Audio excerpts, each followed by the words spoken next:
NoPixAfterDark podcast. This next guest, I've been trying to get him on. I've been going back and forth with his team. Everybody got teams now. Going back and forth. Shout out to his team, and we finally made it happen. And he's doing amazing things. I didn't get my autograph yet, but for sure before we leave, I'm gonna get his autograph. Have you heard of Mr. Baked Sweets? Do you know who that is? Do you know what that is? Well, you're about to find out who he is after these messages.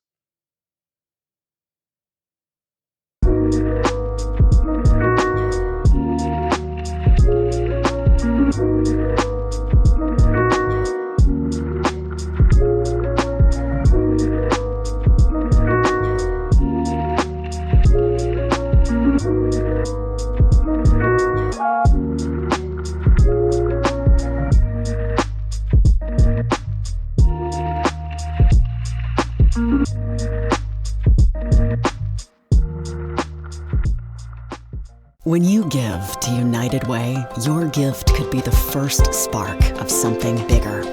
It can help provide nutritious food for a family in need. Because eating healthy shouldn't be a luxury. It can help someone with housing challenges and be a catalyst for a new beginning. Because a safe space to call home is the foundation for building a better future. Give today. Spark something bigger. Welcome to the NoPixAfterDark podcast. I'm your host, Aaron Dante. I told you guys I'll bring the celebrities in here. I'll bring everybody, the artists. I'll bring the voices of the unheard. We bring everybody into the studio. And today, we have Mr. Baked Sweets, Mr. Kareem. How are you, sir? Yo, what's going on, Aaron? Thank you so much for having me. Shout out for the team that putting this together, 1111. I'm excited. I'm excited to talk to you and feel this vibe and this energy, man. Hey, man, my man came from D.C. to Northeast Baltimore. Where I tell y'all, folks, Northeast Baltimore is Disney, where we have it. It's jumping in Northeast Baltimore. Baltimore in general is jumping, but thank you for coming down. Thanks. I got you in and out before the 95 traffic. Thank you so much. We talked about that already. So let's talk about you. You know, I'm very excited to have you on the show. I've been watching your videos, everything you've been doing. He got some stuff. We got some goodies in for me to eat a little bit later on. But let's talk a little bit about you and what you got going on. Tell us, the audience, about you. I bet. Well, first of all, my name is Kareem Queeman. Like you said, I go by Mr. Bake. I'm originally from New York City. Harlem, New York. Big up for all of my uptown folks, Harlem and the Bronx. And I've been in D.C. now for 13 years. I've been baking. I'm a professional baker. Went to culinary school. I've been baking all my life. I fell in love with sweets as a young kid. You want me to get like real deep into my story? We here. I like long walks on the beach. Now I'm just playing with y'all. I love it. But yeah, I've been baking since I was a kid. I fell in love with sweets. You know, my family used to have family meetings every month. So just think about all this food sitting on the table. You know, I come from a family that was raised in the South, grew up in the South. So it's a bunch of food all over the table. The dessert had its own table. Mm-hmm. And I remember sneaking cake slices in the back where the kids was eating. And I just fell in love with it. And I remember making my first cake at the age around 8 or 10 years old. I was still in middle school. I remember that. And ever since I made my first cake, man, I was like, yo, this is going to be it. At the time, my middle school had what they used to call home economics, that they call like food science or whatever now. And that's what really, really solidified that this is what I wanted to do. I was already playing around in the kitchen, like I said, making cakes out the box. My mom was a good cook, but she wasn't a baker at all. We had like a few family members that had like some real solid recipes that you knew was coming every year. Your sweet potato pie, your lemon pound cake, and like your strawberry cake. What about the upside down? Pineapple upside down cake? Oh, yeah. So it was one family. So it's so weird. It was one family who made that really good. There was another family member who made coconut cake really good. You get what I'm talking? So real southern. I grew up around real southern delicacies. You know what I mean? Classic ones. We ain't get no red velvet cake until later on. That was later on. Yeah, right. Nobody was no red velvet cake. That's brand new. That's brand new stuff. I grew up with just my mom and my older brother. You know what I mean? So single family household. My mom was fighting her own adversities, but still trying to raise 2 men in the early 90s, late 2000s. You know what that whole feel is. If you don't, we're just talking about Central Park 5. We're talking about stop and frisk.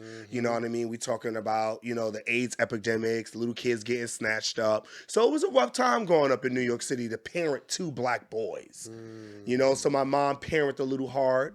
And my brother and I had to grow up closely together, which was good, but we had to stay together to navigate those streets. But through that, I found love of food. Food was the true love for me, you know what I mean? Growing up, it really allowed me to not get into trouble on the streets, things like that. While my brother played basketball, I was in the kitchen baking up cakes for the family and baking up cakes for my neighbors and stuff like that. And that's truly how my beginning started, Then when I got to high school, my high school I went to was a home economics. My high school was business management because I knew. So what happened was, let me tell you a little story. I was a kid. I don't know how I knew this as a kid. And I was sitting up in my room on my brandy vibes. And I was like, I like how you phrase that. I like the word. Yeah, I was on my brandy vibes. And I was like, I really want to be a baker. But I was like, I don't want to be a bread baker because they got to get up in the morning too early. I don't want to do no pastry chef because they leave work too late. It's like, you know what? I'm gonna be a cake decorator. I feel like they got to be to work at around 8, 9 o'clock. They get off at 6 to 7. I can still have a life. I don't know why I thought I wanted to have this big life as a kid. And that's really how I got into baking.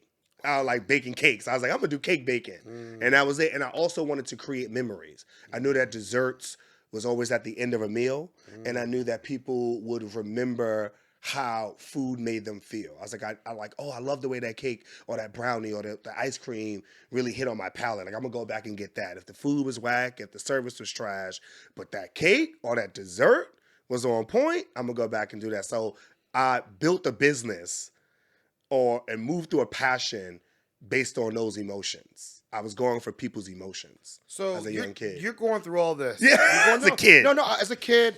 But that's dope because that's what you wanted to do. Yeah. You knew what you wanted to do. Was there anybody in your family, friends, that taught you that entrepreneurial spirit?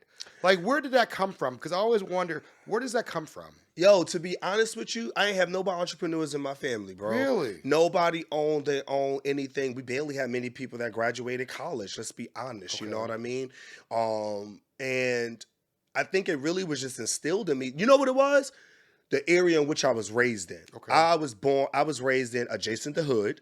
I was Sugar Hill, 148th and St. Nick. That's my block. Quiet neighborhood, but I was across the street from Brownstones. So even though I lived in a tenement building, I saw black people owning. I saw black doctors. I saw gay men being themselves. Right. If they were colorful, flashy, a little bit more flamboyant. I saw that. So I had a mixture. And then I saw the hood. So I saw the hood on the corner selling, slinging rocks and selling weed, and they pitched everything. Or on the block, they pitched everything to you. So I saw that kind of entrepreneurship, but no real set ownership until later on in my life. Until when I got to college, I started to see, in high school, let's say mid-high school, I started to see actual ownerships and learn this is a black person who owned this. Like, did you know any black business owners that had bake shops back that day? Did you? Because, I'm thinking back, when I'm thinking in Baltimore, we had some at this place called Lexington Market and things of that nature. I'm familiar with Lexington. I know a little bit about B-More. But what about New York? New York had to have, in Harlem, they had to have some black bake shops back then. Yes, they did. So, what I saw was we had we had a lot of Hispanic bakery, so I was adjacent of the Hispanic community. And then, like I said, when I started growing up and started moving, getting able to walk around. Because I told you it was a rough neighborhood, so you had to walk in pairs or in groups. Right. So when I started to actually venture out more and more in Harlem as I got older, I started realizing Make My Cake was a black-owned bakery shop that's been around now for 20, 30 years. You know what I mean? So they're a staple in the community. Right. Then when I went to middle school and walked up the block, there was a black-owned shop called Carrot Top Pastries. And I shout these names out because these were the people, these women, they were women-owned too, black women-owned. These women gave me an opportunity. These are the first people that I pulled up on and said, yo, I want to learn how to bake. I want to learn how to decorate. I want to do this. And they gave me an opportunity. Carrot Top gave me my first internship. I love this. Make My Cake gave me my first wholesale baking job. I love this. And then, you know what I mean? So these people were pinnacle for me growing up in Harlem and seeing Black ownership. And they led me on my path of just being strong and holding your guns, man. I love it. What you want to do. You went to college. What did you do? What was your thing up there? How'd that go? Yeah. So I went to school in New York City. I went to Monroe College. Okay. All right. So backstory. I wanted to go to the big schools. You talking CIA, Johnson and Wales. Oh, you know. Now, I knew, because I told you I knew what I wanted to do. Right. So I was like, I'm gonna go to the people. I'm from Harlem, so you already know New York City, we dress up. We like, you know what I mean? We like to put on. So I was like, I want to go to the big schools that's going to teach me what I really want to learn. Right. You know? And I didn't even know Monroe even had a culinary program at the time. And this is right in my backyard. This is the Bronx and Westchester. Wow. The rest of these schools are Rhode Island and upstate Poughkeepsie, New York. Right. Far. Yeah, far. And I visit both of them, but I didn't get in any of them. And I ain't getting them because they said my math grades were low. I ain't even gonna hold you. You know what I mean? Which I'm not mad about, because Monroe took me in and they gave me the foundation that I needed. And the thing about what I did while I was in Monroe, which a lot of people should do, I internshiped every semester. So every semester I had a new job. This is outside of the internships you had to have for school requirement. This was me being hungry. Wow. I've always been hungry. I grew up in Harlem, New York hustler. That's a hustler mentality. You get what I'm saying? I'm lying to you, bro. I'm going to fact back.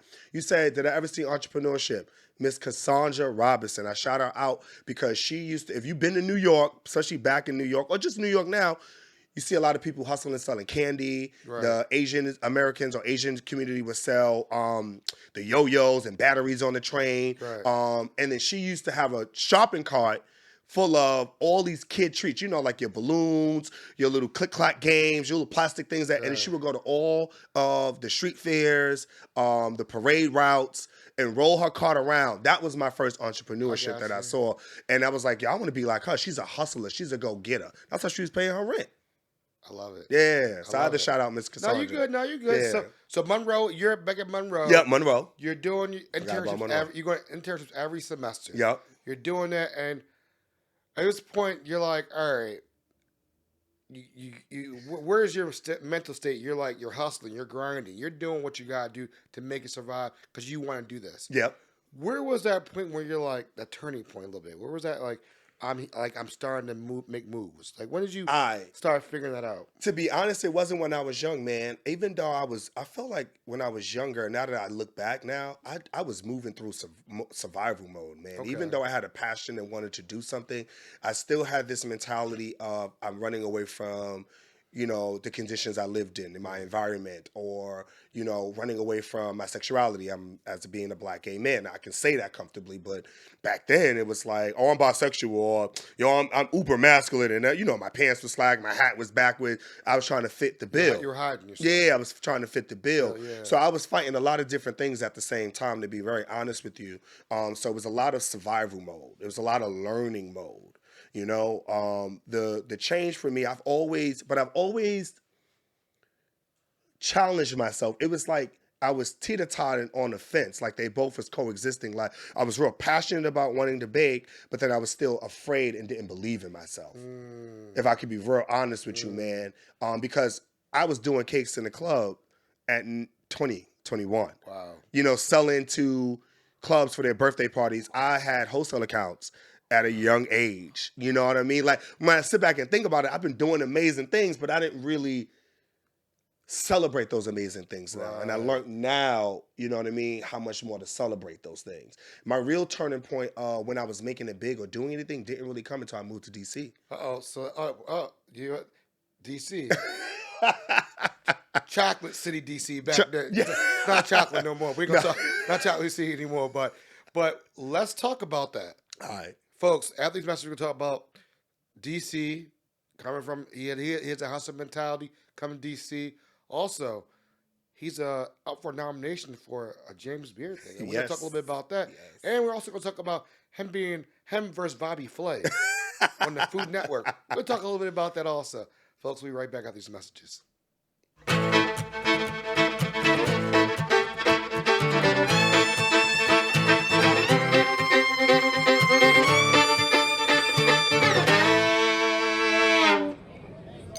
Get a sip of the rye. The NoPixAfterDark podcast is fueled by Zekes Coffee. Have you tried their coffee yet? I'm telling you, there's something different about it. Maybe it's because they roast their beans in a fluid coffee roaster, which provides the most accurate roasting temperatures and made with love. You would just have to check it out for yourself and try their delicious food while you're at it. Open now for curbside service, online ordering, carry out, and they also do wholesale. Visit Zekes Coffee at 4719 Hartford Road. Open Monday through Friday, 7 a.m. to 6 p.m. and Sunday, 8 to 5 p.m. Kitchen closes at 3 p.m. or visit ZekesCoffee.com and you too can be fueled by Zekes.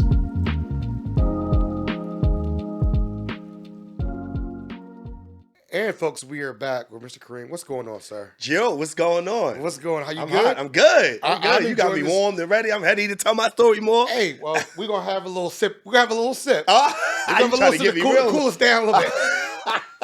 You Shout trying out- to get me to tell my darkest secrets. Shout out That's Sagamore Spirit. Thank you so much for the double oak. But we're gonna talk a little bit about that in a minute. But let's talk about this is about you. This episode is about you and really just talk about your story. So I bet. you moved to Chocolate City, Washington D.C. Yeah. And if you don't know, people, it was called Chocolate City back in the day. Mm-hmm, when I visited. When you visited, it was. So tell me, what made you move from New York to D.C., Washington D.C.? New York City didn't want to give your boy no opportunities. They didn't want to give me no job. Actually, I just wanted to advance my career. That was really it, man. So I used to give my time out for free. I told you our internship, and I was not asking for money. I was asking for skill. Teach me the things I wanted to be taught. New York City wasn't trying to teach me upscaled cakes. I wanted to do wedding cakes, custom cakes. They wasn't trying to teach me that. DC gave me a job. I found that job on Craigslist. Wow. Found that job on Craigslist. That's what Craigslist was popping then. Popping. And I tell that story every day. I'm like, yo, I found this job on Craigslist. I moved to DC because of Craigslist. What year was that? What year was that? That was, I found that job in 2008. So it's funny, I had a conversation with somebody today about Craigslist. And I was like, Craigslist was the original Facebook. Facts. So people, and young kids probably don't even know that, but that was the original Facebook. But go ahead. Yeah, no, Craigslist was original everything. Job posting. It was the everything. You know what I mean? Your hookup spot, whatever. But that's for a time. Misconnections. It was that's a different conversation for different days. But so yeah, I moved to DC and worked out of this spot in Virginia. Learned a lot. Got my license in DC because I didn't have to drive in New York. Right. I meant to mention in past. I said before I owned my own spot, I wanted to learn every aspect in the bakery. So I wanted to be a dishwasher. I wanted to do wholesaling. I wanted to do custom cakes. I wanted to know front counter barista. I wanted to know management. So DC elevated that. I was able to do the custom cakes. I was able to do front house. I was able to become a whole manager. Then I did slightly district managing duties. And then I started my business, Mr. Bake Sweets. 10 years ago now, man. This summer, summer 2023 makes 10 years for me. I know every time I say it, I'm gagging. Like, yo, it's been 10 years. You've been rocking hard, son. 10 years. Just like being an official business, but I've been selling cakes since high school. Right, 10 years. 10 years. Congratulations. Thank you. And get to DC, do all those amazing things. And as I already said earlier, I like to challenge myself. So I was really saying, like, you know what? Because you talked about the Bobby Flay. I was like, you know what? I'm going to go do a TV competition. How does that even happen? Yo, I just was like, I kept watching them on TV. I've been watching Food Network since I was a kid. Right. Emryo Lagasse was one of my inspirations. So I used to sneak and watch that whole Wasn't he segment. the one to go bam? Bam, Yeah, that was me watching them, thinking like, yo, I want to do that one day. Not even thinking that I would be doing that one day. Right. You know what I mean? Like just a little kid dreaming. Right. Just dreaming. And so I said, I'm going to challenge myself. People don't know the backstory of how I got on TV. I Googled the show. I was just like, yo, I come from Craigslist. We come from going to the library era where you had to go pull out old newspapers and, you know what I mean? And scroll and get your information. So I came from that mentality. So I was like, I'm going to just Google the show. So I Googled, how do you get on Food Network? It was like the Spring Baking Champion had just popped up. That was their new story. And I was like, how do I get on this? It pulled me to one thing. Anyway, I get to the casting people. I put my application in. It was an extensive applications. Back then, it's not as tedious nowadays. And honestly, I got called back. did all the interview process, made it to the almost before this is the cast, and got cut. I guess I wasn't giving them just what they needed, or I was giving just too much at that time of what they didn't really want. And so, but that started that in 2014, 15. Okay. I didn't get my first casted show until 2019. Wow. 2018 we filmed, 2019 it aired. Wow. So just to let people know, just because you say you want to do something, it's still going to take time for you to get there.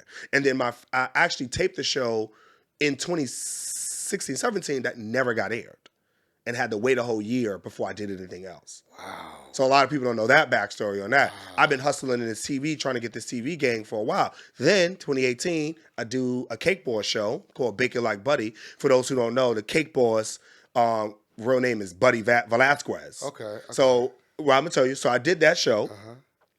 He gave me rave reviews on that show. I won with that sweet potato cake. That's now one of my top selling cakes or cupcakes.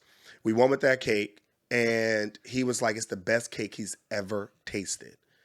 And then me and my cousin walked off with winning that competition. But before I won that competition, you wanted to know when was that turning point. Right. I had just lost my mother 7 months prior to me filming the show. So I was already I was depressed. I was in a state of depression and I was grieving. And we still got the show. I still did it. I called out of being the show. I said, I don't want to do this. It's too overwhelming. Wow. Literally 2 weeks before I was supposed to go film, I said, it's overwhelming. I don't want to do it. And I was dealing with a lot. So I was like, I don't want to do it. They was like, no, buddy, really, Cake Boss really wants you. Push me. I did it. We won. Before we knew we won, I walked away from my cousin the set, and my cousin said, yo, we won. I said, yo, scratch that. I'm so glad I did this.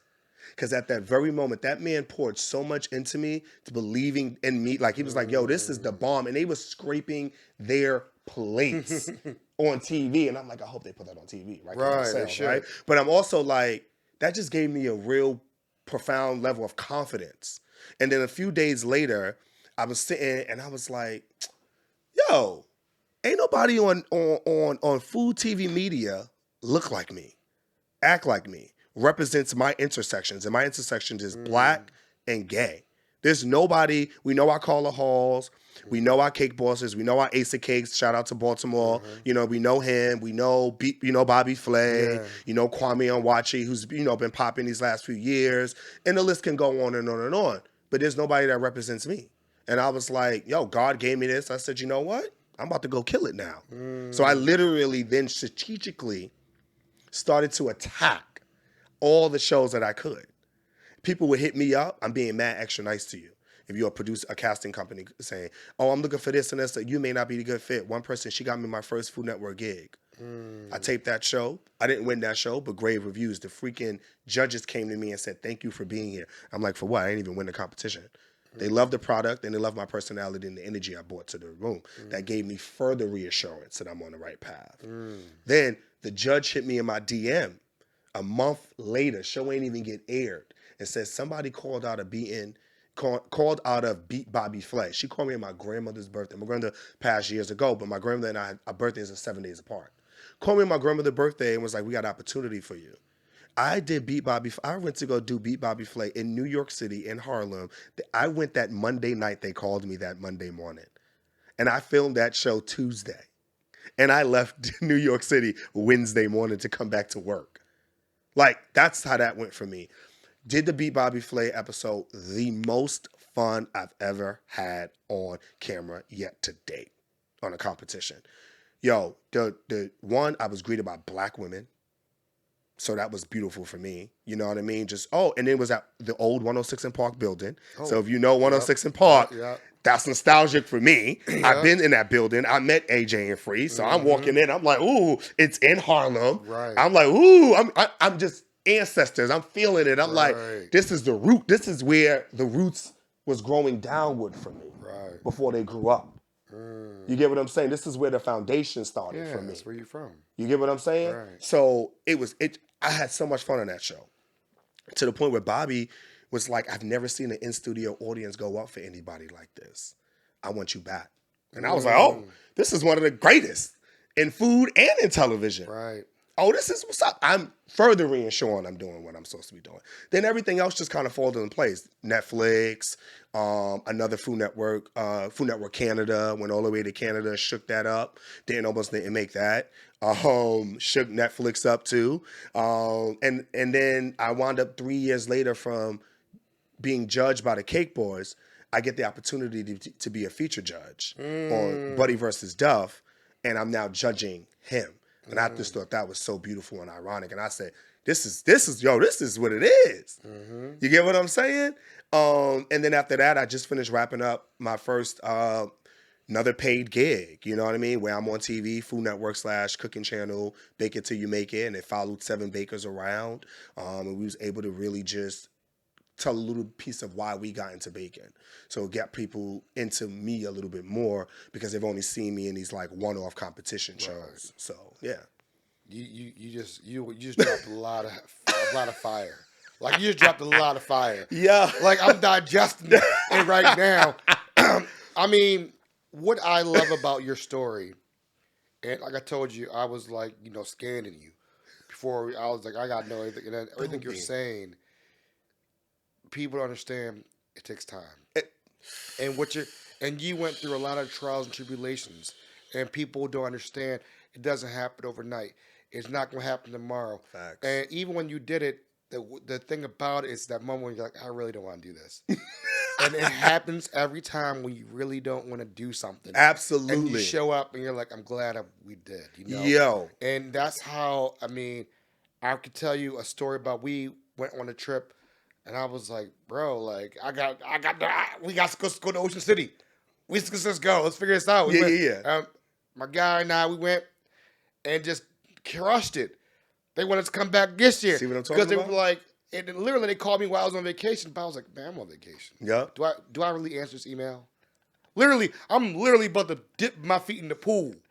And I'm like, I'm decompressing. I'm like, do I really answer this email? Mm-hmm. So I love that your perseverance, and I think your story needs to be told over and over again because it's really inspiring. Thank you so much. I appreciate that, bro. And I know people will listen to this and watch it, or will listen to it, they're watching on YouTube, wherever they, and really appreciate your story. No, I appreciate support that. You. Thank you. Thank you so much. It's been a lot of hard work. I want to let everybody know the closed doors are not easy. The no's are not easy. Mm-hmm. The, oh, you didn't make it this time, or I only see you in this space. Because I'm in a space where I know my worth. Mm-hmm. You get what I'm saying? And people in television, especially, will typecast you or keep you in this contestant field, right? And they keep reaching out to me to be a contestant. And I'm like, nah, I'm good on that. I know how this TV work. Now I know this TV game work now. You're not about to keep making money off of me, and I know my worth now. I know that I can actually get a slice of that money you're making off of me producing. Because you want me because I have energy. I'm going to bring personality and I have the skill set. And then I check your black and queer boxes. So I'm checking boxes. You are DEI. You get what I'm saying? So I'm like, DEI, yes. Nah, I'm good. Put me in it. So everybody I speak to, and they be like, oh, I want you to do, can you be a contestant? I'm like, oh, no, I'm okay with that. But let me tell you what I really want to do. I drop my seed everywhere because you never know what plants are going to sprout. We already know a rose can grow through concrete. I'm telling everybody, if you are either going to fester and sit in a lot of things that we've created, you know what I mean? Or are you going to then challenge yourself? I challenge you to be courageous and say, I'm going to do something opposite today. And sometimes it really just takes one foot in front of the other. And if you can't do that, babies crawled before they walked, and they walked before they ran. So not everything needs to be bigger picture. Oh my God, I'm getting so, oh my God, how am I going to do that? And you go, no. What I knew they wasn't going to hire my black queer self so quick because I'm authentically myself. I knew they wasn't going to do that. So I said, well, I'm going to do a contestant. I'm going to put myself out there the way I know how to and make all these connections. I got so many producers as friends in my phone that I just check up on. Merry Christmas, Happy Holidays. That's what you do. And see, people, they don't teach you that in textbooks. Nope. You learn it on your own. You learn how business works. How did you learn the business side of things? Because that's you got the cooking side down. But the business side, that's a whole different ballgame. Facts. Was anybody around that had taught? Okay, let me rewind. You did say you learned to front of the house. learn the back house. That's what because you wanted so you could build your own business. Was there somebody around who was like, let me pull you aside and show you the books how we do things? Was there somebody that you recall? Each person that I speak to, even here talking to you, brother, you're teaching me something. So it's the way you look at life. Okay. I'm looking at life, that life is literally a moment to be taught, lessons to be learned, and gifts to be given. Okay. That's it. So me and you talking, sharing energy, every time I'm going to say, what can I learn from these people? What can I get from this situation? You know what I mean? I take that, absorb that, and I take that and I use that for myself. I told you I interned in every bakery I could. So I wasn't just looking at, how you do a flour with buttercream or how you frost a cake good. I'm looking at, you know what? They have a system in place. I learned systems. You bake wholesale, freeze them in the box or wrap them. Now you got 20,000 stacks of cake and you serve to 18 different restaurants and y'all just keep cranking that out. You work overnight. Okay, so y'all do this and do that. All right, so I'm looking at systems. So when I was able to move into my spot in Riverdale, Maryland. You didn't say where you... I know, my spot in Riverdale, Maryland. Address? Mr. Baked Sweets. Come on. 4501 Woodbury Street, Riverdale, Maryland. Okay. For those who's in the DC area or want to take that drive down, we're part of a food hall. And when I got in there, I was like, I'm just going to implement my systems. So when you say, was there one person? No, there wasn't one person. Okay. There were multiple people. The community truly raised me. And I give that back in every way that I possibly can because I know it was so detrimental to my growth and the character that I was going to become. How long have you been to food hall for? 6 months, 7 months. 7 months now, 7 months. How does that feel? Oh, it feels great.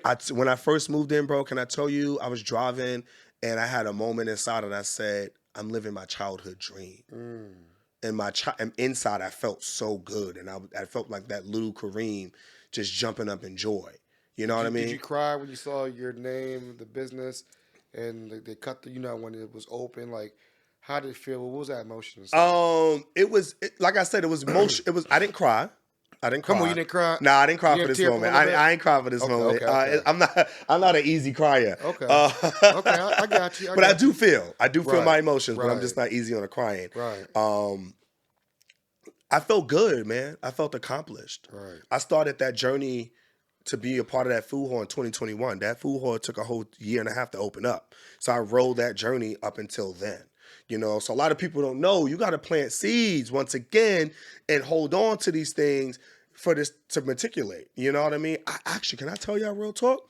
I actually was going back out once again. I believe it. I was going back out. It's because it took too long. I was going back out, bro. I understand. I was like, I'm good on this. I don't want to do this. And I'm so glad I did it. I got Sherry Shepherd giving me shout outs on our show because the product was good. During the beginning, 30 days into opening the space, you get a big celebrity shout out with her doing her thing full time, taking over that daytime talk show hour. You know what I mean? That was lit. Food critics in DC shouting me out, loving my product. Didn't even know. It's been popping. And that's your work. That's testament of everything you said has happened over all these years. God has been good, bro. And that's why we gotta give people the flowers while we're on Earth, not when after. Give the flowers while we're here because we gotta show this love and respect of what you got going on. So thank you, brother. Thank you. Right there, you can talk for all. We can talk for a long time. But folks, I'm gonna tell you right now, we're gonna do something. We ain't gonna do something. We're gonna do something live because our chemistry is good. We can talk all day. But we want to do something live for the audience, maybe in Baltimore, maybe at the food hall, maybe something live. Where we Let me know. A good time because I really want to dig in a little bit more. Why'd you wear the hat? Food is culture. I was looking at that. Why'd you wear the hat? One, because I knew I was going to be talking about food. Okay. You know what I mean? I didn't know we was going to be recording, so you did throw me a loop on that part. Oh, nah, it's all good. You good? Luckily, I still look good. Catch my smile. But it's a hat that I bought actually when I went to the Black Food Museum in Harlem last year, and I wear it to the events to let people know that food is not just a meal that you put on a plate and you serve to people. Food has history to it. The people preparing the food has history in that. The ingredients has history in that. It's its own subculture. Like we give music its own culture. Like we give fashion its own set and culture. Food has its own thing. And it's each of us creating many different ripple effects within this culture, creating our own lanes in it. You know what I mean? I have my own lane in the food industry. Even if I am creating something similar to someone else, I'm my own individual person. No one is going to duplicate anything that I'm going to do because you are not me. Right. So Well, that's what it means for me. I love this. This has been an amazing conversation. Where can we find you on social media? TikTok, and I don't know what everybody doing nowadays. They're doing everything. TikTok, it's IG, Facebook, Twitter. Where can they find you? I bet. Well, one thing I want to say, shout out, big up to me, because I am a James Beard semifinalist for Outstanding Pastry Chef and Baker of the Year. That's fine. I know we got to go, but I want to put that out there because that's a huge accomplishment, man. Okay.